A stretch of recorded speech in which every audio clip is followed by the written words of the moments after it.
அனைவருக்கும் வணக்கம். இது அறிவோம் ஆய்வகம். இன்றைய வகுப்பு நம்ம பார்க்க போகிறது பிப்பட், மைக்ரோ பிப்பட் பற்றி பார்க்க போகிறோம். ஸோ ஏன் மைக்ரோ பிப்பட் அப்படின்னா இதில் எடுக்கக்கூடிய வால்யூம் எல்லாமே மைக்ரோ லிட்டரில் தான் நம்ம எடுக்க போகிறோம். அதனால இதை வந்து மைக்ரோ பிப்பட்னு சொல்கிறோம். அதில் இது வந்து பார்த்தீங்க அப்படின்னாக்கா ஃபிக்ஸ்டு வால்யூம் பிப்பட். இதில் வந்து ஒரே ஒரு ரேஞ்ச் தான் நம்ம எடுக்க முடியும். ஃபிக்ஸ்டு 1000 மைக்ரோ லிட்டர் அப்படின்னு போட்டிருக்காங்க பார்த்தீங்களா. ஸோ இது வந்து ஃபிக்ஸ்டு வால்யூம் பிப்பட். இது வந்து வேரியபிள் பிப்பட். இதில் வந்து 100லேருந்து 1000 வரைக்கும் நீங்கள் வந்து இந்த ரேஞ்சில் நீங்கள் வந்து என்ன பண்ணிக்கலாம், பிப்பட்டிங் பண்ணிக்கலாம். ஸோ இது வந்து வேரியபிள் பிப்பட். ஸோ இந்த வேரியபிள் பிப்பட்டில் அட்ஜஸ்ட்மெண்ட் எங்கே அப்படின்னாக்கா நமக்கு இதுதான் அட்ஜஸ்ட்மெண்ட். ஸோ இந்த அட்ஜஸ்ட்மெண்ட்டில் தான் நம்ம வந்து என்ன பண்ண போகிறோம், அட்ஜஸ்ட் பண்ணி நமக்கு எதுவும் வேணும் அப்படின்னா நம்ம மாற்றிக்கலாம்.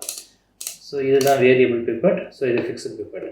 ஸோ அடுத்து நம்ம பிப்பட் டெக்னிக்கில் வந்து ரெண்டு இருக்குது. ஒன்று வந்து ஃபார்வர்டு, இன்னொன்று ரிவர்ஸ். ஃபார்வர்டுனா என்னென்னா முதல்ல பிப்பட்டில் வந்து பார்ட்ஸ் என்னங்கிறத நம்ம பார்த்துக்குவோம். சரிங்களா. இது வந்து டிப் ஹோல்டர், இந்த பிளாக் கலரில் இருக்குது பார்த்தீங்களா, இது வந்து டிப் ஹோல்டர். அடுத்து வந்து இந்த இடத்துக்கு பேர், ஸோ இது வந்து டிப் எஜெக்டர். இந்த இடம் இருக்குது பார்த்தீங்களா, டிப் எஜெக்டர். இது வந்து பிளஞ்சர், இதுக்கு பேர் பிளஞ்சர். ஓகே, இது வந்து நம்ம பாடி. ஓகே, ஸோ நமக்கு மெயினாக தெரிய வேண்டிய பார்ட்ஸ். ஸோ டிப் ஹோல்டர் ஒன்று இருக்குது, டிப் எஜெக்டர் ஒன்று இருக்குது, அடுத்து பிளஞ்சர், அப்புறம் பாடி. ஸோ இதுதான் நம்ம பிப்பட்டில் இருக்கக்கூடிய மேஜர் அவுட்டர் பார்ட்ஸ். இன்னர் பார்ட்ஸ்லாம் நிறையா இருக்குது. உள்ளுக்குள்ள நிறையா ஸ்ப்ரிங் இருக்குது, ஓரிங்கு, வாஷர், அது இது நிறையா உள்ளே இருக்குது. ஸோ நம்ம உள்ளே போகிறது கிடையாது. ஸோ டெக்னிக் என்னென்னு பார்த்துக்குவோம். ஸோ இந்த உங்களுக்கு இந்த பார்ட்ஸ் தெரிஞ்சால் டெக்னிக் புரியும். இந்த பிளஞ்சரை நம்ம ப்ரெஸ் பண்ணும் பொழுது 2 லெவலில் உங்களுக்கு வந்து என்ன ஆகும் அப்படின்னாக்கா லாக் ஆகும். இது வந்து ஃபஸ்ட் லெவல், அடுத்து வந்து செகண்ட் லெவல். சரிங்களா. ஃபஸ்ட் லெவலில் உங்களுக்கு வந்து ஒரு ஸ்டாப்பு இந்த இடத்துல பார்த்தீங்க அப்படின்னா உங்களுக்கு தெரியும். ஃபஸ்ட் லெவலில் வந்து ஒரு ஸ்டாப் ஆகுது, அப்புறம் என்ன ஆகுது, செகண்ட் லெவலில் ஒரு ஸ்டாப் ஆகுது. ஸோ இதுக்கு தான் நம்ம வந்து ஃபார்வர்ட் டெக்னிக் அப்படின்னு யூஸ் பண்ணுறோம். என்ன ஃபார்வர்ட் டெக்னிக், நம்ம வந்து டிப்பு வந்து என்ன பண்ணுறோம், டிப்பில் ஒரு முக்கியமான விஷயம் சொல்லி கொடுத்துட்றேன். இது வந்து மெயின்டெனன்ஸில் செப்பரேட்டாக மறுபடியும் கடைசியாக நான் சொல்லும்போது கன்சல்டேட் பண்ணி உங்களுக்கு சொல்கிறேன். அப்பப்போ நான் சொல்லும்போது இந்த பாயிண்ட்ஸ் நான் சொல்லிடுறேன். டிப்பில் பார்த்தீங்க அப்படின்னாக்கா ஒரு 3 கோடு இருக்கும். இந்த இடத்துல பார்த்தீங்க அப்படின்னா உள்ளுக்குள்ளே பார்த்தீங்கன்னா வந்து ஒரு பல்லு மாதிரி அப்படி ஒரு 3 கோடு இருக்கும். எதுக்காக அப்படின்னா இந்த டிப் ஹோல்டரில் நீங்கள் வந்து டிப்பை வந்து லாக் பண்ணும் பொழுது அது வந்து ஏர் டைட்டில் லாக் பண்ணிக்கிறதுக்காக, இது வழியாக காற்று உள்ளே போய் சொல்யூஷன் வந்து இதை சுட்டாக வடிச்சிடாமல் இருக்கிறதுக்காக, நல்ல லாக் ஆகிறதுக்காக உங்களுக்கு அது மாதிரி கொடுத்துருக்காங்க. நம்ம என்ன பண்ணணும் அப்படின்னா டிப் ஹோல்டரில் இந்த டிப்பை வந்து இன்சர்ட் பண்ணும்பொழுது எப்படின்னா ஜஸ்ட் வந்து வச்சு அப்படியே ப்ரெஸ் தான் பண்ணணும், அவ்வளோதான். நிறைய பேர் என்ன பண்ணுறாங்க அப்படின்னாக்க பிப்பட்டில் வந்து டிப்பை வந்து மாட்டும் பொழுது இப்படி போட்டு ரொட்டேட் பண்ணுவாங்க, ரொட்டேட் பண்ணி டைட் பண்ணுவாங்க. இப்படி ரொட்டேட் பண்ணி டைட் பண்ணும்பொழுது என்ன ஆகும்னா இந்த டிப் ஹோல்டர்னுடைய இந்த பகுதி ஃபுல்லாக என்ன ஆக ஆரம்பிச்சிடும், அப்படியே தேஞ்சிடும். அது தேய்கிறது நமக்கு எப்படி தெரியும் அப்படின்னா, நீங்கள் டிப்பை வந்து பிப்பட்டில் லாக் பண்ணிவிட்டு ஒரு ஃப்ளூயிடை எடுத்துகிட்டு நீங்கள் பார்க்கும்பொழுது அந்த ஃப்ளூயிட் வந்து என்ன ஆகக்கூடாது, லீக் ஆகாமல் அப்படியே இருக்கணும். அப்படி இருந்துச்சு அப்படின்னாக்க டிப் ஹோல்டர் நல்லா இருக்குன்னு அர்த்தம்.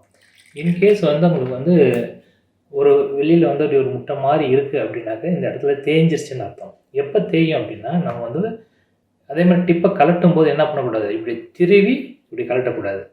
அதுக்கு தான் நமக்கு என்ன கொடுத்துருக்காங்க, டிப் எஜெக்டர். இந்த ரெட் கலரில் இருக்குது பார்த்தீங்களா, ஜஸ்ட் இது நீங்கள் ப்ரெஸ் பண்ணுங்கள், இந்த இடத்துல பிடிச்சிக்கோங்க, அழுத்தினீங்கன்னா என்ன ஆயிடும், டிப்பு நம்ம கைக்கு தனியாக வந்துடும். ஸோ இந்த டிப்பை வந்து எஜெக்ட் பண்ணுறதுக்காகவே எஜெக்டர் கொடுத்துருக்காங்க. இன்சர்ட் பண்ணும்பொழுது ஸ்ட்ரைட்டாக வச்சு என்ன பண்ணணும், லாக் பண்ணுங்கள். இல்லை அப்படின்னா டிப் பாக்ஸ்ன்னு சொல்லி ஒன்று இருக்கும், அதில் நீங்கள் டிப் எல்லாமே அடுக்கி வச்சுக்கோங்க. அதில் போய்ட்டு பிப்பட்டை வச்சு நீங்கள் எப்படி ஜஸ்ட் நேராக வந்து உள்ளே வந்து அதாவது இது மாதிரி வச்சுக்கலாம், கத்தியில் எப்படி குத்துற மாதிரி அப்படி அந்த டிப்பில் அப்படி ஒரு சொருவினீங்கன்னாங்க கரெக்டாக லாக் ஆகிக்கும். அப்படியே நீங்கள் யூஸ் பண்ண வேண்டியது தான். இது ஒரு மெயின்டெனன்ஸ். சரிங்களா.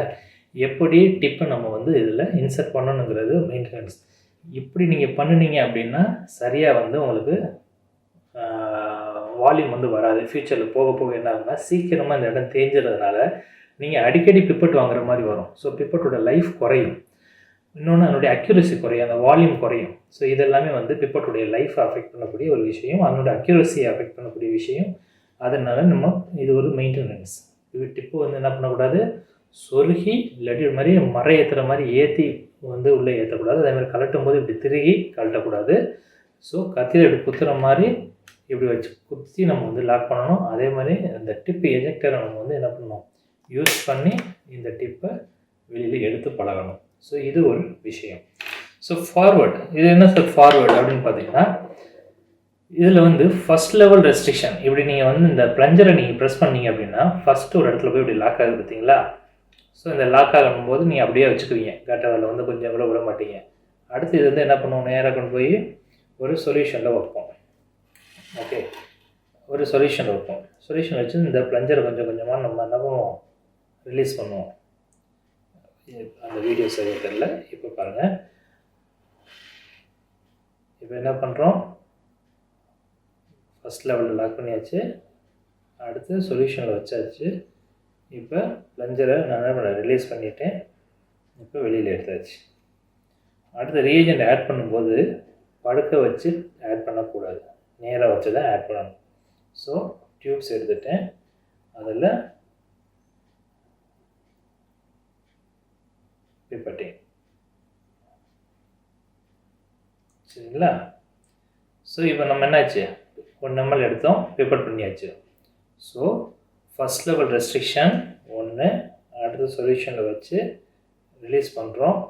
அதுக்கப்புறம் என்ன பண்ணுறோம், நேராக டிஸ்பென்ஸ் பண்ணுறோம். இன்கேஸ் டிப்பில் எதுவும் கொஞ்சம் ஒட்டியிருக்கான்னு பார்க்குறோம், இல்லை, அதனால் அந்த ஃபஸ்ட் லெவல்லே தான் வச்சுருக்கோம். நான் இன்னும் செகண்ட் லெவல் ப்ரெஸ் பண்ணல. சில பேர் என்ன பண்ணுவாங்கன்னா அந்த டிப்பை ரீயூஸ் பண்ணுவாங்க. ரீயூஸ் பண்ணும்போது அந்த டிப்புக்குள்ளே இருக்கக்கூடிய அந்த கோட்டிங் போயிடும். வாஷ் பண்ண அந்த கோட்டிங் போயிடும். அதனால் நான் கொஞ்சம் ஒரு சொட்டு 2 சொட்டு ஏதாச்சும் கொஞ்சம் லைட்டாக ஒட்டியிருக்கோம். அதுக்கு என்ன பண்ணுவாங்கன்னா டடக்குன்னு இப்படி வந்து என்ன பண்ணுவாங்க, அமுக்குவாங்க. இதனால் வந்து பிப்பட்டினுடைய லைஃப் என்ன ஆகும், குறையும். ஸோ அது மாதிரி செய்யாதீங்க.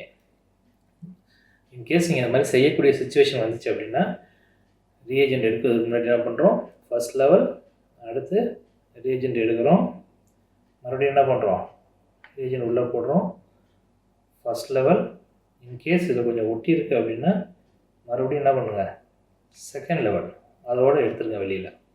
ஸோ இது வந்து ஃபார்வர்ட் டெக்னிக். ஃபார்வர்ட் டெக்னிக்கை பொறுத்த வரைக்கும் ஃபஸ்ட்டு ப்ளஞ்சருக்கு ஃபஸ்ட் லெவல் நிப்பாட்டுறீங்க, அடுத்து ரீஏஜெண்ட்டுக்குள்ளே வச்சு ரிலீஸ் பண்ணுறீங்க, டியூப்பில் கொண்டு போய் வைக்கிறீங்க, டிஸ்பென்ஸ் பண்ணுறீங்க, மறுபடியும் என்ன பண்ணுறீங்க, ப்ளஞ்சரை ரிலாக்ஸாக விட்டுட்டு பிப்பட்டை கீழே வச்சிடுறீங்க.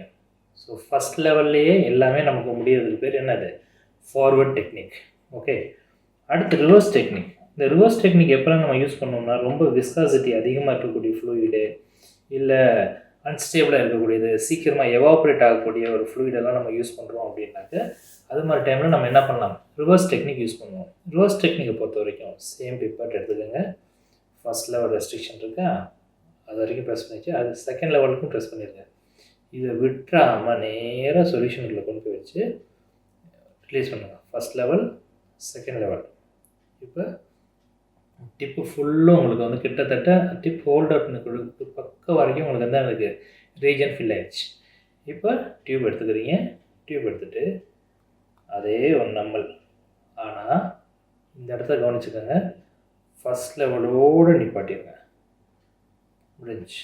இப்போ இந்த இடத்துல என்ன இருக்கும், கொஞ்சம் ரீஜன் இருக்கும். இது எதுக்கு அப்படின்னா, நம்ம செகண்ட் லெவல் வரைக்கும் ப்ரெஸ் பண்ணி எடுத்தோம் பார்த்தீங்களா, அந்த ரீஜன். இப்போ அடுத்து மறுபடியும் என்ன பண்ணுங்கள், சொல்யூஷன் மறுபடியும் ஆட் பண்ணுறீங்க, அடுத்து என்ன பண்ணுறீங்க, சொல்யூஷன் ஃபஸ்ட் லெவலோட நிப்பாட்டி ஆட் பண்ணுறீங்க, அடுத்து சொல்யூஷன், அடுத்து ஃபஸ்ட் லெவலோட நிப்பாட்டி ஆட் பண்ணுறீங்க. ஸோ ஒரே ஒரு டைம் மட்டும்தான் நீங்கள் என்ன பண்ணுறீங்க, double press, first second. So reagent என்ன பண்ணுறீங்க, ஃபுல்லாக இழுத்துடுறீங்க. அதுக்கப்புறம் எல்லா டியூப்பும் வரிசையானதான் ஃபஸ்ட் லெவல் தான். மறுபடியும் ஃபஸ்ட்டு போவோம். ஃபஸ்ட் லெவலோட படிட்டோமா, அடுத்து ஆஸ்பிரேட், அடுத்து ஃபஸ்ட் லெவல், அடுத்து ஆஸ்பிரேட், அடுத்து ஃபஸ்ட் லெவல், அடுத்து ஆஸ்பிரேட், ஃபஸ்ட் லெவல். ஸோ இவ்வளோ ரொம்ப சிம்பிள். ஸோ இந்த பிப்பட்டிங்க்கு பேர் ரிவர்ஸ் டெக்னிக். இது நீங்கள் எப்போ பண்ணலாம் அப்படின்னா, அட் அ டைமில் ஒரு 50 டியூப்பில் குளுக்கோஸ் ரீஏஜெண்ட் போடணும் அப்படின்னா இந்த டெக்னிக் உங்களுக்கு ரொம்ப பெஸ்ட்டான ஒரு டெக்னிக். ஸோ ரிவர்ஸ் டெக்னிக் நீங்கள் யூஸ் பண்ணி பழகிட்டீங்க அப்படின்னாக்க பிப்பட்டிங்கில் உங்களுக்கு ரொம்ப ரொம்ப ரொம்ப ஒரு ஹெல்ப்ஃபுல்லாக இருக்கும். ஸோ பிப்பட் மெயின்டெனன்ஸில் ஒரு விஷயம் நான் வந்து ஃபஸ்ட்டே சொல்லி கொடுத்துட்டேன். டிப்பு வந்து நம்ம என்ன பண்ணணும் அப்படிங்கிறத நான் ஃபஸ்ட்டே சொல்லி கொடுத்துட்டேன்.